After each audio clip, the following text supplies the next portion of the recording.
Jimmy Dura, host of All Things Veterinary, a podcast that connects and unites the animal health community with ideas and innovation, topics to inspire you and energize your day.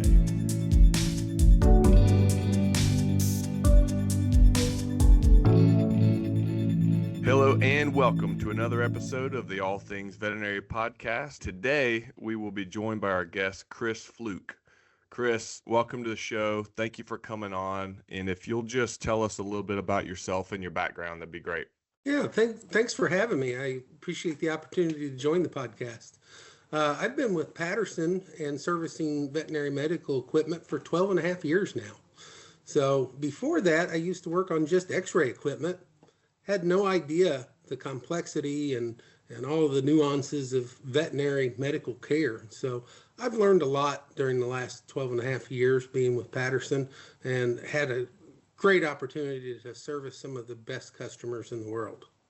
Very cool. Well, thanks again for coming on. And today for our audience, we're discussing most common equipment breakdowns, most common issues that arise in pretty much every animal hospital. We have certain pieces of equipment, and today we're gonna toss it at Chris to describe a lot of the common problems he sees that arise or issues, break fix scenarios that come up in veterinary hospitals, how to address those on the spot, and then also later we're gonna dive into ways to prevent those emergencies from happening and how to properly service your equipment, and kind of go down that road of discussion. So, if you don't mind, Chris, we'll just dive in here. So, one of the most popular areas of the hospital, obviously, is anesthesia equipment, vaporizers, monitors, machines. So when you get calls from the field, or if a call comes into our service coordinator to dispatch you to a hospital to fix a problem, anesthesia related, what comes to mind, common issues you see? Well, a lot of times the issues with those will revolve around pressure leaks. First of all, it's deciphering exactly what problem that the clinic is experiencing. Are they smelling the anesthetic agent? Are they having trouble keeping animals asleep? What's happening there? And so many times I'll try to reach out to the clinic for even more details. It's useful to find out, are we going to need some parts? I mean, I carry a lot of parts in my van. But are there other parts that I need to order to have when I go? I can't get there till tomorrow. Now I have to order a part. Might take a couple of days. If I'm going to need a part, I want to get it right away and get them back up and running just as quickly as possible. And to that same tune, if it's something that they can do over the phone, then I'm happy to try to help over the phone as well. And in fact, we have a dedicated hotline that will help customers with those problems remotely. So, our goal is to get them back up and running as quickly as possible, because you can't live without the anesthesia machine in your clinic working. And yeah, unfortunately, most times when that problem is discovered, it's during a procedure or trying to start a procedure. The day's already started, and you gotta try something on the fly. It doesn't happen at the ideal time. And like you mentioned, we'll put a link to this in our show notes, but we did a pretty in-depth discussion with Sarah Zabel on our All Things Anesthesia episode. We'll put a link in the show notes to kind of go more in depth about what you're talking about, pressure tests and that sort of thing. Awesome. Let's jump to one of my other favorite pieces of equipment, the old autoclave. What do you get calls on there, and what do you see? What's the first thing to do in those situations? Well, as with a lot of equipment, it all starts with prevention. Autoclaves need to be cleaned at least once a month. And so making sure that that's a regular routine in your clinic, whether the technician's doing it or whether you're having someone like myself come in and do it, that prevents a slew of problems. But as with really any type of equipment, they need periodic maintenance. Door gaskets need to be changed on an annual basis. There's some other parts that the manufacturer recommends that be changed on a regular basis. And so I've found with a lot of autoclaves, most of the time, probably 90% of the problems are resolved by just replacing the door gasket, which is something that I think all manufacturers recommend you do at least once a year. And so oftentimes I'll ask the clinic right off the bat, when was the last time that you replaced that? And we can start the conversation there. It's funny on the door gasket because of the nature of clinics being different and different number of packs that are running through there. The door gasket is one of those. It's pretty obvious, to culprit, but it's a slow culprit. And sometimes, it will reduce your packs aren't getting up to temperature because the seal isn't proper, but it might be on the next time you run it. And then you're like scratching your head, and because that gasket's expanding and contracting, and it's that sneaky culprit.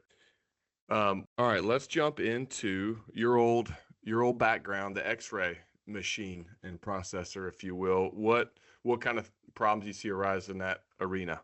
Well, usually those are just almost always considered to be an emergency problem. If that x-ray is not functioning right, then that's a big issue for the clinic. They don't have backup x-ray machines sitting around. They've got to have that working right away.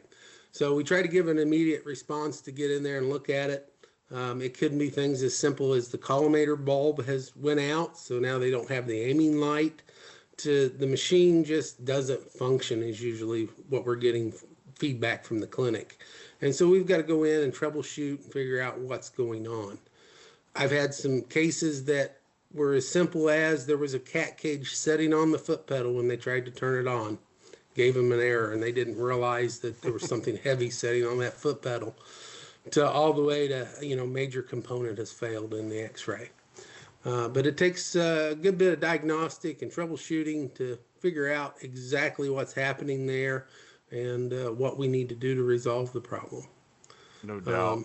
I'd say of all near the top at least, that's the most daunting of the, challenges that a clinic might try and face on their own. Or if I get a call, I don't have a lot to offer. There's this challenging to diagnose those type of problems with your x-ray equipment. Yeah, one of the more challenging aspects of it, there's so many different makes and models of x-ray equipment that are on the market. So many different brands. It can be confusing for operators if they're working with clinics that have multiple locations. Those multiple locations may not have identical equipment, and so it may require different operational guidelines to keep everything working. So we oftentimes will run into, sometimes it's just some operator issues that we can help to resolve, sometimes even resolving them over the phone so they can get back up and working right away. I mean, just this week I had a clinic call me that their x-ray wasn't working and they needed x-rays right now. And so I dropped what I was doing, went to the clinic, was able to do kind of a Band-Aid solution for them so they could take the series of x-rays that they needed.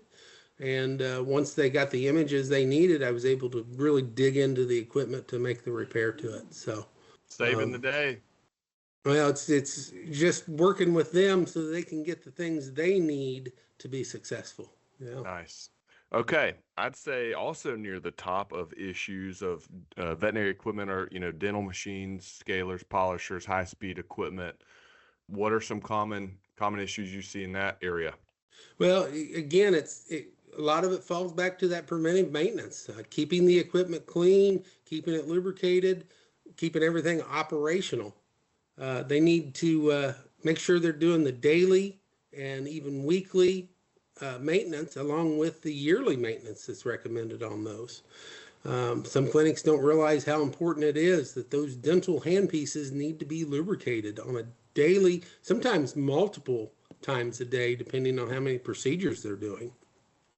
That's probably the number one thing that we see is, sometimes clinics don't realize that they need to lubricate and sometimes re-lubricate those handpieces throughout the day. It's a great point. Here's a random question. Do you recommend lubricating the low-speed handpiece as well? Absolutely, yes. Okay. The low speed and the high speed both need to be lubricated. Most manufacturers recommend a minimum of 3 drops of oil into that handpiece, whether it be a low speed or a high speed, per procedure. So if you've got multiple dentals lined up throughout the day, I'll say you were going to do 4 dentals today, that's 4 times that you need to lubricate that handpiece throughout the day to really keep things working. Yeah, that's good advice. And like you said, hand pieces that's one of the most common, calls that I get. And that's another kind of like the autoclave door gasket. I feel like having backup hand pieces, high speed, especially high speed hand pieces and scalar hand pieces, if not an entire backup scalar, is a Hmm. really good thing to consider because the scalar handpieces range in the $150 all the way up to $1,200 range or thereabouts, depending on if it's got LED, lights inside or not, and this and that. And, different machines take different brands and there's different requirements, but having a backup high-speed handpiece and as well as a scalar, either a scalar handpiece or tips, as you mentioned. How often should a clinic be changing those scalar tips, would you say? It all depends on how much they're using them, but they wear down. Most of the time, when you get your scalar, you'll get a what they call tipware card. It's about the size of a postcard, and it's designed so that you can hold your scalar tip right up to it, and it'll show you the wear amount of that tip. There's a certain point where that tip wears down, and the scalar will just stop working. There's just not enough material left there to allow for the ultrasonic vibration. So at that point, that tip needs to be disposed of and replaced with a brand new tip. So yeah, keeping a new tip's great. Keeping backup hand pieces is a fantastic idea. I mean, when these things fail, there's no doubt you've got an animal sedated. You're halfway through the procedure, and so you need to have a resolution right away. So yes, having backup hand pieces and tips is always a great idea. Typically, we could get replacements to you very quickly because we keep a lot of that stuff in our fulfillment centers. And then we have multiple options for repair actually on those. So of course, I can come on site and take a look at it, hopefully repair it that particular moment. I can always talk you through repairs, send you parts, try to help you in that capacity. Or we actually have a national repair center in Minnesota that we can put those hand pieces in a box and we can ship them out to the repair center to look at, repair, and then ship back to you. So we've got a lot of different avenues for whatever fits your needs the best. That's a great thing to bring up. I'm glad you mentioned that. Having one of those little boxes on hand is not a bad idea, and knowing what to do and maybe send it off every 6 or 12 months or whatever for inspection. I think you also made me jump to mind. Having a backup turbine for your high-speed handpiece is another good part to have on hand that doesn't cost a fortune, and as simple as cracking open the back of that handpiece head, dropping in a new turbine, and go is oftentimes the solution, wouldn't you say? Yeah, I mean, a high-speed turbine is going to wear out over time. There's no doubt about it. But we can extend the life of that by one, keeping the instrument lubricated, as I mentioned previously, uh, adding 3 drops of oil for every procedure before every procedure. Also, using good sharp burrs. Don't reuse Great burrs. point. When you take a burr out of the handpiece, typically it should go right into the trash. It's already been used. So use good sharp burrs and be patient. The doctor just needs to be patient and take their time in cutting a tooth, not press too hard onto that burr, and that will extend that turbine's life. But as you say, they're going to wear out eventually, and that is going to need to be replaced at some point. You brought up two things I want to reiterate. One, because I think I spoke over you, but and then the second is um, the burr is disposable. Throw the burr away. They're cheap. They're designed to be disposed of. You gotta keep them sharp. And I feel like clinics are really getting a lot better about that. And then the second thing you said is pressure. The death of especially high speed handpieces, wouldn't you say, and scalers is having to overexert and use more pressure than what is intended. And that's what tends to mess up the handpiece or the turbine. Wouldn't you say that pressure that you alluded to is kind of the issue? Absolutely, yeah. You need to let the tool do the work. So you shouldn't require really any force on the operator's part. You just need to let the tool do its its job. And sometimes they take some time. I mean, teeth are hard. And so sometimes it takes some extra time to drill through, especially if you're, sectioning a tooth. You just got to let that drill, that burr, do its job and give it time to make the cut. Should slice through like butter, shouldn't it? Yeah. All right, great. I love it. I love that's a pro tip. Let the tool do the work. And you also reminded me of winged elevators and the need to sharpen those and the patience factor when using those. But I feel like dull winged elevators are another challenge, and it's like again, it happens over time, and it's like, man, I'm not getting anywhere, and that's a common culprit, I think, as well, and one that's not widely known how to sharpen or all that. Yeah, yeah, you're exactly right. A lot of clinics don't realize that those have gotten dull over time.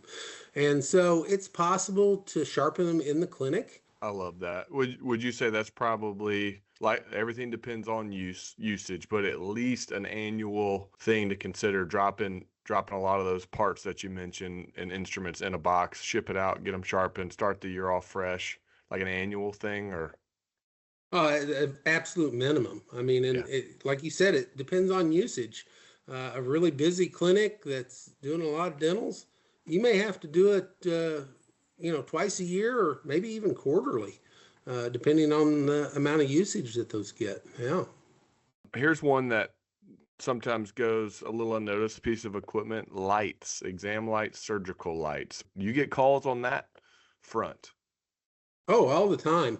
And I mean, those problems could range from the light just not working, which could be a problem with the bulb or an electrical or a switch issue, all the way to the light arm drifts. So either the light head rotates kind of on its own or moves up and down on its own. The spring in there that helps to hold the light up or keep it balanced is worn over time. And so now the light just slowly falls. There's adjustments inside of all those that we can make to compensate for any kind of wear on the spring over time, to adjust it. I mean, you aim that light exactly where you need it, and the light starts to drift and move off of that spot. That's super frustrating. That's a great one to mention. And I think, before we forget, a pro tip I learned a while back also: when replacing halogen bulbs, use a towel, or maybe even some gloves. You don't want the oil from your skin, your fingertips, getting on that halogen bulb, right? Right, right. And in these clinics, there's always lots of exam gloves around. Just grab a pair of exam gloves and put them on. And you do not want to get the oil from your skin. It'll just shorten the life of that bulb, and then you'll be replacing it again sooner than you should. So, See, Chris, you just did it again. here's the thing, though. All of our technicians, our doctors, they wear gloves for a good majority of the That's day right. anyway. They're used to working in them. So for them, it's not a hindrance like it is for the common person. You put that glove on, you can't really feel anything. Oh no, they become experts at working in those gloves. That's right. Today's episode is sponsored by the Patterson Equipment Service Team. Equipment breakdowns impact your clinic schedule, patient care, and budget. Patterson's team of industry-leading equipment service technicians are specially trained to keep your veterinary equipment running well. Their knowledge and expertise on equipment maintenance and repair is unrivaled in the industry and allows you to do the work you love without dealing with problems you loathe. Learn more or schedule a visit from a technician today by calling 855-778-8387. Let's kind of go back through the equipment we just discussed. We'll probably might reiterate a couple points, but I think properly maintaining those pieces of equipment is probably more important than knowing how to fix it, or just as important, I should say. So you mind if I rattle those back on and just give us some quick, kind of maintenance tips that you'd have? Yeah, no, that would be Okay. great. Now I'll tell you up front though that all of these have a recommended maintenance interval by the manufacturer. So there's not a piece of equipment anywhere ever manufactured that doesn't have some sort of a preventive maintenance schedule already recommended by the manufacturer. Those can always be found in the operator's guide or the manual. Uh, those manuals come with the equipment, but of course, we live in the age of the internet, and those can always be found online as well. But I do get requests that a customer might want a manual. I have a lot of them saved, and so I can immediately share a manual for a piece of equipment. And I guarantee you there'll be a section in there about the recommended maintenance that needs to be done to that. Sometimes daily, weekly, monthly, yearly, but there's essentially a checklist right there that we need to run through. So we can talk specifically about different categories of equipment, but I can tell you that applies to any type of equipment that's ever been made. It's a good point. And you also brought a couple things to mind. Is one, if you have an issue on any piece of equipment, this is pretty basic and assuming this, but it's always just best. Go ahead and find the make and model number, serial number, any relevant info off of that piece of equipment before you make the call to someone like Chris or our service techs or the straight to the manufacturer. Different makes and models require different replacement parts, and just having that info handy. And sometimes it's hard to find, but that's probably the first thing they're going to ask you for, just to make sure we're on the exact same page. So the other thing you mentioned, like you said, whether you have a professional like yourself, Chris, going into a hospital, or you've designated one or two people in the clinic to, kind of be in charge unofficially or officially of maintaining equipment, it's a busy job. And when it's real life and appointments are coming at you and the day-to-day, ins and outs of the hospital, that the routine maintenance that you described is easy to fall by the wayside or not do it on a regular basis. And it's kind of like using any of the equipment in your hospital. If you don't use something regularly, you forget and it takes you longer to do it. So just having a regular, routine maintenance schedule is best practice, and having that, either in a manual or laminated to the piece of equipment it's something to think of for sure. So, all right, well, let's just do a quick run through anesthesia machines and vaporizers. What's the, kind of a quick maintenance tip on how to best keep those operating smoothly? Well, on any anesthesia machine, we recommend pressure checking daily. In fact, almost per patient. We need to double check that the breathing hose, the bag that we're using, will pass a pressure test and hold up. And then, of course, the soda absorb needs to be changed depending on your soda absorber manufacturer's guidelines. Some of them say so many hours of use. I find a lot of the clinics I go to, they want to change it either on a weekly schedule or a monthly schedule, just depending on the usage of the machine. And then all of those manufacturers recommend an annual service.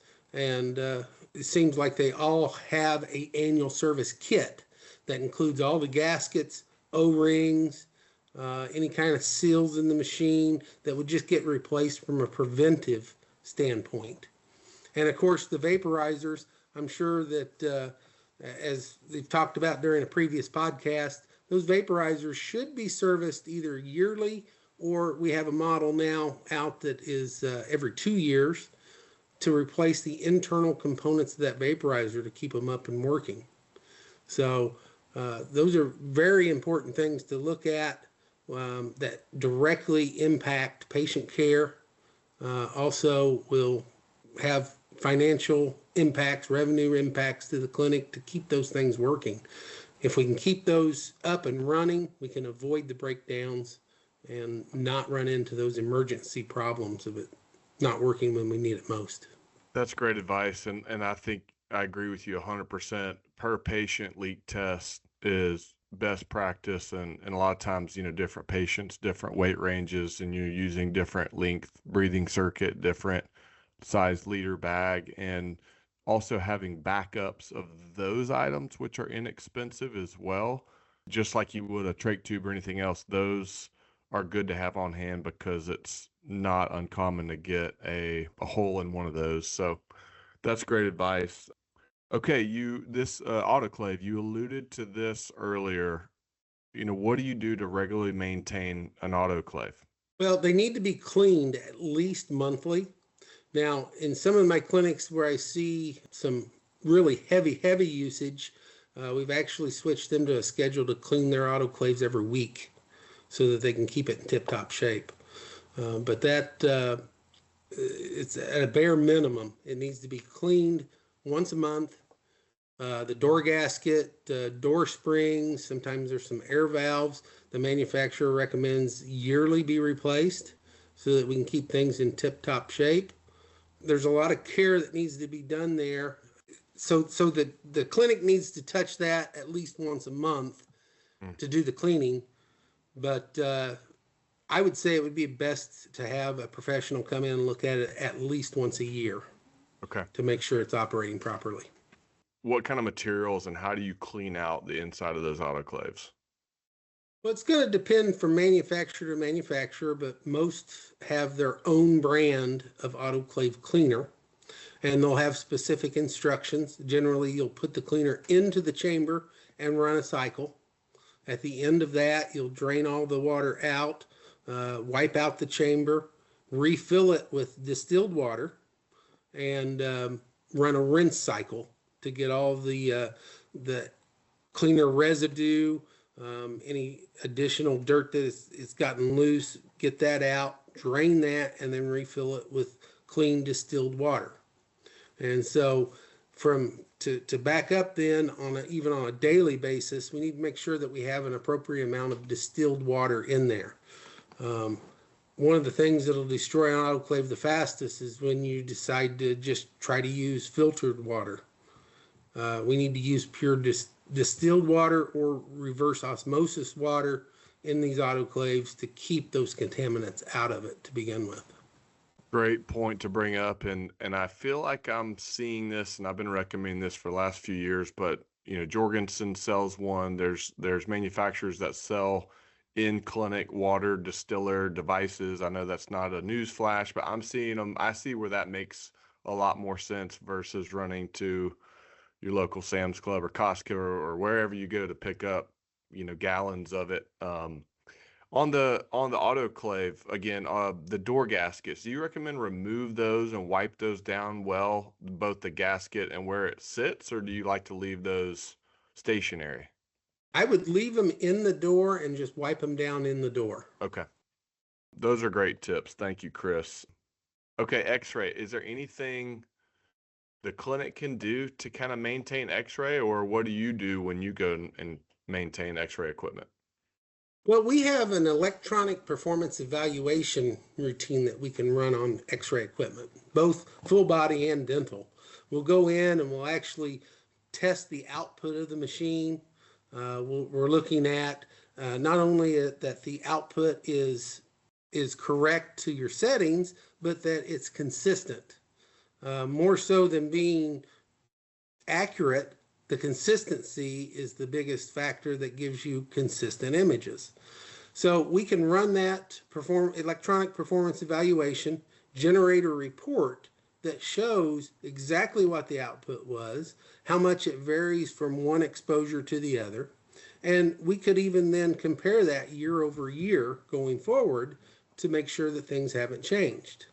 Now, some of the things the clinic needs to be doing, in particular to protect their safety, of course, I still run into clinics that don't have the dosimeter badges.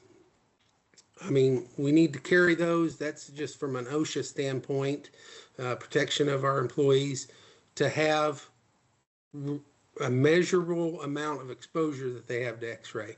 But they should always be wearing their lead aprons, their thyroid collars, their gloves. But then at least yearly, they should put those things on the table and take an X-ray of them to make sure that the lead inside of the apron hasn't cracked or developed holes that may be exposing them without their knowledge. So they need to always be checking their safety equipment and making sure it's still in good condition. It's a great tip. Great advice. Dental machines. I think we pretty well hit on some of this, but any other just kind of, in addition to oiling your hand pieces, any tips you'd you toss out that we maybe didn't mention earlier to keep them functioning well? Yeah, so the air tank on any compressor is going to end up getting some condensate in it. So the water vapor that's in the air is going to be squeezed out of that when we compress the air and gather in the bottom of the air tank. And so we need to drain that condensate out at least weekly. I usually tell my clinics just do it every day. Just make it a habit every day, same routine. But at least weekly, drain that tank out, get any moisture out of the tank. And then there's a number of filters, air inlet filters, water filters that need to be replaced. If you're using good distilled water, the water filters should last for approximately a year. And so again, just like with the anesthesia machines, there's a yearly service kit that those manufacturers have assembled that will include all those filters that are needed. If the compressor, there's some compressors that are oilless, there's some that have oil, that oil needs to be changed. So there may be the process of changing that oil once a year in the air compressor. There's definitely those maintenance tips listed in that operator's manual that will be your guideline to go through and follow those steps. The old centrifuge. Is there anything a clinic can do regularly to kind of keep those running proper? Number one thing is keep it clean. So a lot, I would say more than half of the centrifuges that I'm having to do repairs on, well, let's limit it to fecal centrifuges. Fair. That I have to do repairs on. When I open them up and get into the electronics, they have a sugary, brown sugary substance inside the electronics of it. And so that's a key indicator that at some point during that equipment's life, it wasn't kept real clean. I mean, we do get some tubes break, some spills happen. We just need to try to clean those up as soon as possible so that won't seep into the electronics compartment. Thank you. Those are some phenomenal maintenance tips. And before we get wrapped up, kind of, a little bit about the service program that Patterson offers and what you do on a daily basis. Well, most of what I do is maintenance. So, when everyone asks, I tell them I install, maintain, and repair veterinary medical equipment. But we have a lot of clinics that have signed up for a monthly or quarterly contract type service where I come in and I test virtually everything they use for patient care in the clinic. Anesthesia machines, autoclaves, dental, lights, surgery tables, exam tables, patient warmers, centrifuges. I clean their microscopes, all of that. And so the main goal to that is to find an issue before they're even aware that it's having an issue and get it fixed for them. And like I say, I'll go into particular clinics either once a month, a quarter. I've got a few clinics that have asked me to come every 6 months and do that for them, just so that they can keep maintenance on everything. Now, in addition to that, I'll also go to clinics when something breaks. So clinics that aren't signed up, they just call as needed. And I'll try to get there as fast as possible to fix the problem with any of that equipment that seems to be acting up. And then, of course, I get good opportunities to go and install new equipment. So either clinics could be upgrading a surgical light, could be replacing their kennels, or it could be a completely new building that's being built from the ground up. We'll come in and we have the ability to install kennels, lights, cages. We'll set up their anesthesia equipment, set up their dental equipment. List goes on and on. Now, an important component to that, anytime we put in a new piece of equipment, is making sure that they know how to use it. And so I know that responsibility a lot of times falls on our sales department. We've got some great equipment specialists out there that'll go in and talk about training. But at the same time, I think it's important that I'm a voice to that too, that I can tell you how to properly use and maintain that piece of equipment. And so I actually do that on a daily basis. So even the clinics I'm going into every month and visiting them, a lot of times I'm asking, Hey, are you pressure checking your anesthesia machine every day? Oh, well, would you like me to show you how to do it? Are you lubricating your dental handpieces every day? Well, if you'd like, I can show you exactly how to do it while I'm here. And so it's those things that seem to run into, like I say, daily to go over and cover with the clinic to make sure that they're taking care of the equipment so that we can extend the lifetime of that equipment and make it, give them more service from it. Yeah, it's unfortunate that no piece of equipment is going to last forever. At some point, may need to replace that equipment or upgrade that equipment. But if we can just make it last a few more years, we can enhance patient care, improve the revenue from that piece of equipment, and just make it easier for the staff to accomplish their daily goals. Kind of like changing the oil in your car. You just going to help it run better if you just plan on doing it and budgeting the money and the time. You ever get asked by clinics for loaner equipment or anything like that? Yeah, we do try to keep some loaner equipment around, microscopes, centrifuges, dental stations. We try to keep those handy. Our main goal there is if we can't fix it today, then we could leave you a piece of equipment to use until we can get it fixed. So oftentimes autoclaves will run into that. I've got a loaner autoclave that, I keep a lot of parts on my van, and hopefully I can fix it during the first visit and have everything taken care of. But if not, if I have to order a part, you don't have to worry about not having use of that equipment for possibly days until that part arrives, because we have a loaner one we can leave with you to use. So you do also carry replacement parts at the ready, part of your maintenance or break fix scenario. You've got those gaskets, bulbs, filters, etc. Yeah, on you. Yeah, I try to keep the most common parts in my service van so that they're ready to go at a moment's notice. Nice. Thank you again so much, Chris, for coming on, and this has been a great discussion, and we've learned a lot today. So thank you so much for sharing your knowledge with us. Well, thank you. I appreciate being here, and hopefully we can do this again sometime. Excellent. Thank you, sir.